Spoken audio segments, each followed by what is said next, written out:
So I have been a social work now for longer than I care to mention, probably 18, 19 years now. I was actually in another graduate program in Texas and quickly realized this wasn't for me. I had a friend who had just gotten her bachelor's in social work, and she's like, try to get your master's in social work. And I was like, okay, sure, right? And I applied, got in UL, and had family in Louisville at the time, and went to graduate school. Did a couple of internships, found the medical field, medical social work, which I just absolutely loved. I did an internship at UL Hospital in their bone marrow transplant unit, and then moved over to Hospice of Louisville at the time, and they hired me right out of graduate school, so I was really fortunate to fall into that job.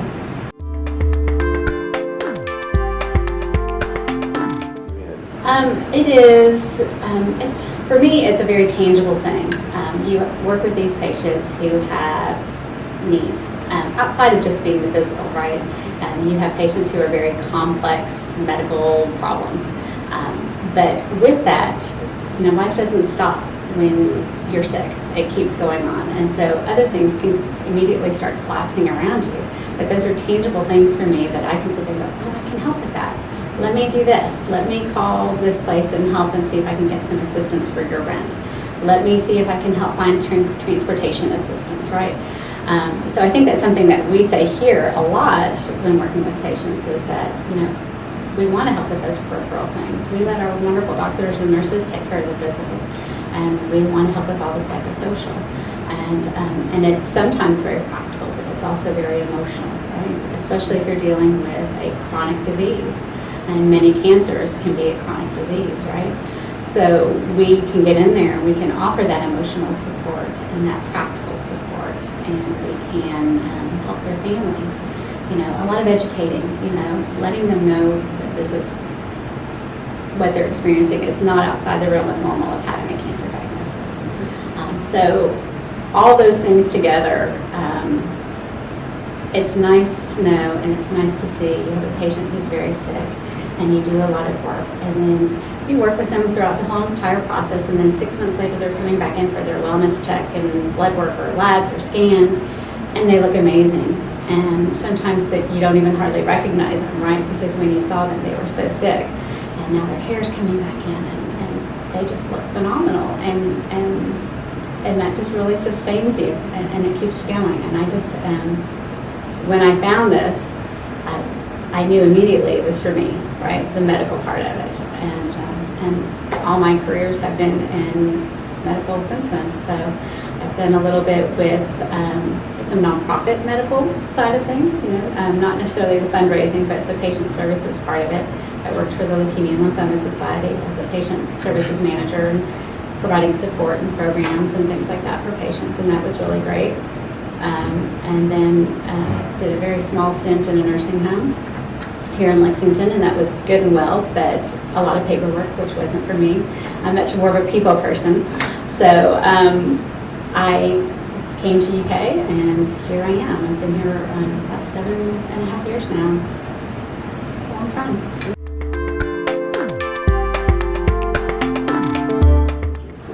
We'll start with the positive, the things that I like, right? I love the people, right? It sounds kind of morbid in maybe some context, but people who are sick and very vulnerable, having the ability to come and sit down and trust me with intimate information, right? And it could be intimate in terms of what's going on at home, right? Maybe it's a domestic violence situation, maybe it's just that I can't get childcare for my baby, or maybe it's more practical in the context of transportation. I have to come to radiation 5 days a week for 6 weeks. How the heck am I going to do that, right? Lodging situations. I love that interaction. I love the fact that these patients immediately can sit down and start telling us these things, and being in rural Appalachia where people aren't always as trusting, right? They will still sit down and they'll open up to us, and they allow for us to help them, right? And for me, that's very sustaining. And then working with a bunch of professionals, it is not necessarily me doing everything, right?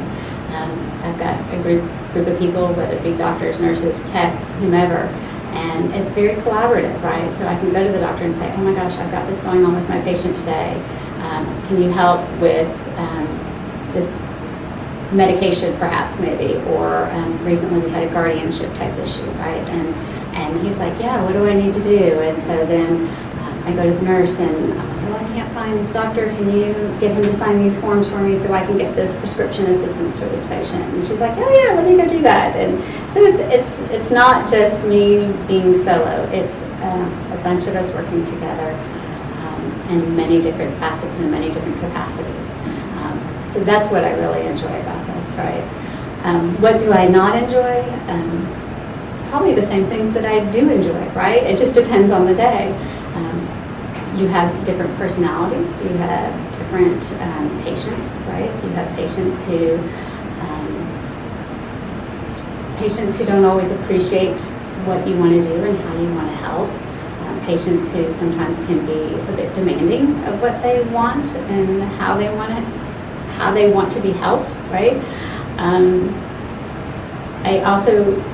It's working within a large academic medical center. Sometimes there can be, I guess, bureaucracy, things like that kind of get in the way, right?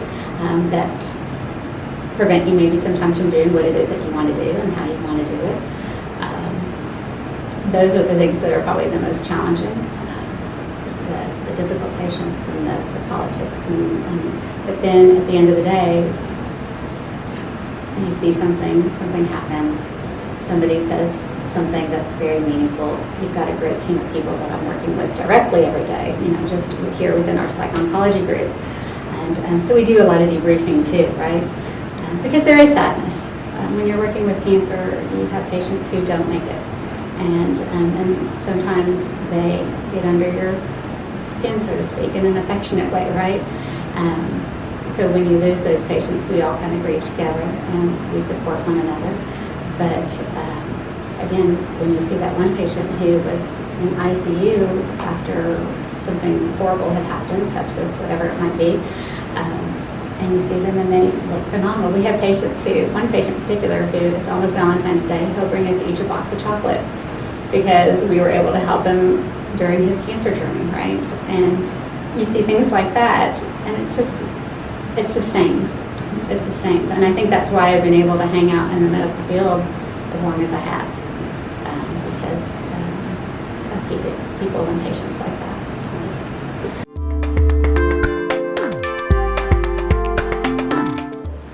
Well, kind of like what I mentioned earlier, within our group, we debrief, right? Or maybe if I had a patient that I worked very closely with and maybe the rest of the group didn't necessarily know that person very well, I can go to the nurse, and there will be times that I'll just plop down next to their desk and I'll be like, oh, I'm so sad, right? And they're like, I know, right? And we talk about it and we recall fun memories of that patient or funny ha-ha stories or whatever the case may be, and that helps. Personally, one of the things that I practice and that I practice to my staff is boundaries, right? I think it's so important in social work to maintain boundaries. So I don't ever give my cell phone number, or I don't text patients. I try not to take my work home. I'm here between 7:30 and 8, and I leave between 4:30 and 5:30, whatever the day may hold. And work stays behind, right? I don't ever do documenting at home. I don't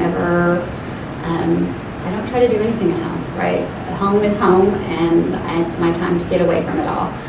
I exercise, I walk my dogs, I cavort kids around into different activities, and that's also very healing and helpful for me, especially after having a yucky day. And sometimes I'll just come home and I'll tell my kids, I need a hug, right? And they'll be like, okay, and sometimes they'll kind of look at me like I'm a little weird, but they'll give me a hug, and I'll give them a very brief rundown. Maybe I lost somebody that day, and it was really weighing on my heart, and they'll be like, oh, I'm sorry, Mom. So I try to do, and it's a very simple thing, right? Coming to work at 8 and leaving at 5 and forgetting about it. But it took some skill to learn that, because there's this compulsion, I need to get this done, or I've got to finish this note, or I've got to make this phone call, whatever the case may be. So it took some time to learn that, and along the way there were those times and those experiences where I thought, oh, I probably shouldn't have done that, right? But you learn and you grow from those, and I think that's, again, what's helped me sustain.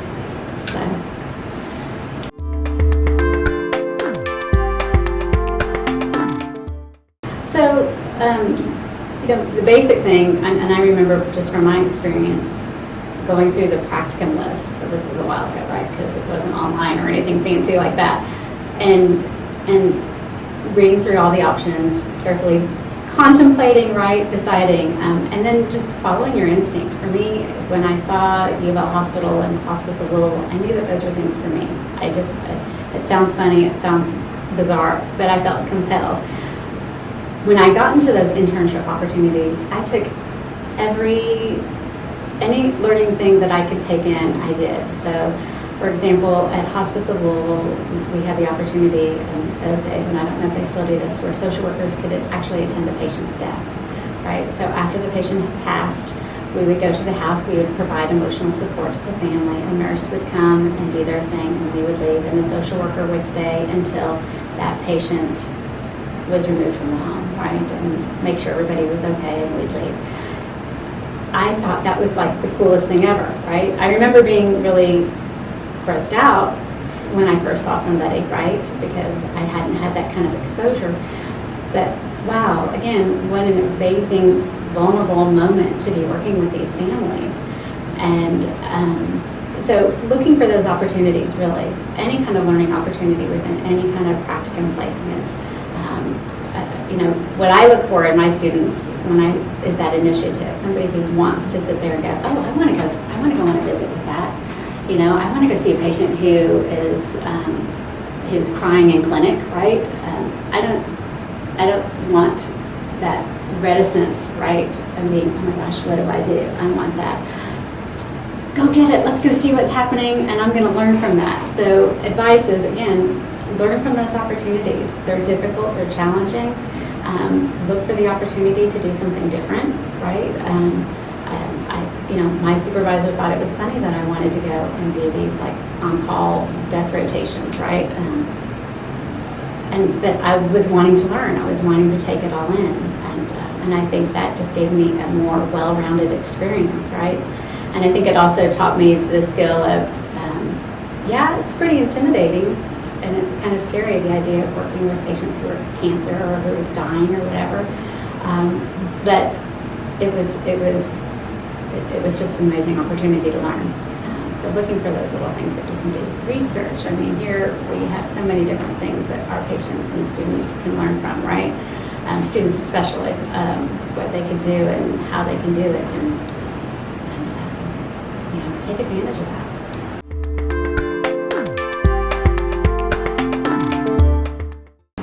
So negatives of wisdom, I go back to boundaries, and that was my very first practicum placement where my supervisor said, Marie Inalco Grant, I remember her name. She was like, turn your pager on at 8, turn it off at 5, right? And she said that to me on more than one occasion, and it just really resonated with me. And I just feel like to have longevity in this field, you have to maintain those boundaries, because if they bleed over into each other, it's going to wear you out. And I've seen it. I've seen it with providers, not even necessarily within social work, where it kind of just bleeds into everywhere in their life, and you can't separate it once you do that. You got to have a sense of humor. Thank you, Paige. And I will admit, we have a very perverse sense of humor here in our group, but it's that humor again that sustains you. And we laugh at the funny, we laugh at the sad, we laugh at the inappropriate. And we do it amongst ourselves. We're very discreet about it. We're not going to be mocking anybody while they're with us. But yeah, you can't take yourself too seriously. It will wear you down, right? So laugh when you have the ability to laugh. And draw on those peer supports, right? Like I said, if these girls that I work with every day don't know that the patient that I worked with died, then I'm going to go find that nurse if I'm feeling really sad about it, or that provider, and we'll talk about it. And we'll process what happened. And sometimes if they're here at the hospital, right, I can get a better sense of what happened and went down, and I'll go find those people and they'll walk me through it, and that for me is very helpful, right? And so yeah, drawing on those supports, sense of humor, and boundaries. Don't forget those 3 things.